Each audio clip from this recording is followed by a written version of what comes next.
The Ninth Fort is the newest defensive fortification of former Kaunas fortress, which was built in 1903-1913. There were many novel technological decisions employed in the project and construction of the fort, distinguishing it from the others. It is one of the first concrete buildings in Kaunas region. It is the only fort with two-story barracks and underground galleries joining different rooms and allowing secure movement of the garrison during military actions. Only the Ninth Fort had technological innovations of that time: electricity, sewage, and effective ventilation. The Ninth Fort is of a pentagonal form. The width of its walls is from 1.5 to 2.1 meters. The garrison of one company, approximately 200 soldiers, had to protect the fort. On the slope of the Ninth Fort and near it, bushes and trees were planted. They had to mask the fort. Near Old Stone Cobbed Road to the fortress, you can still see 100-year-old, incredibly tall and white poplar trees. They are the only alive, yet speechless, witnesses of the complicated history of this building.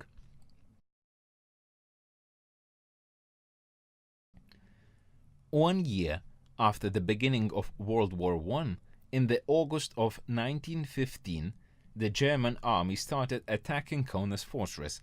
The fortress did not fulfill the expectations and did not become a serious obstacle for the enemies. The fortification system, built and developed for 35 years, collapsed in only 11 days. The Russian garrison left the Ninth Fort quickly and without fights. Therefore, the exterior was almost unaffected. In 1918, when Lithuania became independent, pragmatic motives influenced the decision about the use of the objects of the former Kaunas fortress. Due to the increased number of prisoners, the Ninth Fort was reconstructed into a division of Kaunas hard labor prison in 1924. In order to reconstruct a military object into prison, no substantial investment was necessary.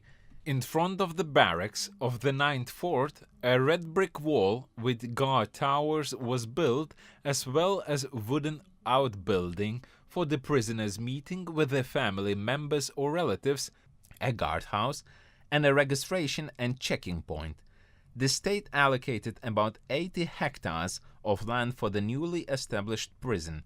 The fort barracks were reorganized into 14 main cells, 7 cells on each floor. It was foreseen to accommodate 240 prisoners. Here, both criminal and political prisoners were imprisoned, mainly the members of the prohibited Communist Party. From 1934, women were also imprisoned here.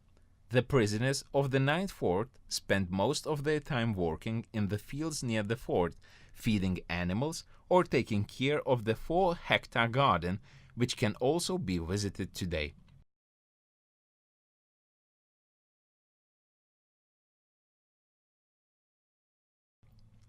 On June 15, in 1940, the Red Army occupied the Lithuanian Republic, and in a few days all imprisoned communists were liberated.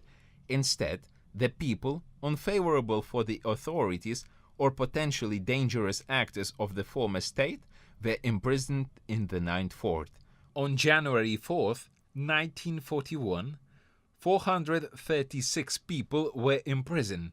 That is, almost twice more than during the period of independent Lithuania. From this number, 286 already knew the official court decision: expulsion to forced labor camps in distant regions of the Soviet Union. The situation drastically changed on June 22 in 1941, when the war between the Soviet Union and the Nazi Germany started. When the first day of the war was finishing, the outside guards of the fort unexpectedly retreated and the prisoners were left locked in their cells. One of the old guards appeared from somewhere and let all the prisoners go. The ones who lacked patience and left the door soon understood having made a fatal mistake. Most of them were caught and shot to death by the retreating Red Army soldiers as soon as they reached the street Žemaičių plentas. These were the first more numerous victims in the Ninth Fort, surroundings during its history. Unfortunately, its bloodiest period was still in the future. Please walk to the direction point marked in the map.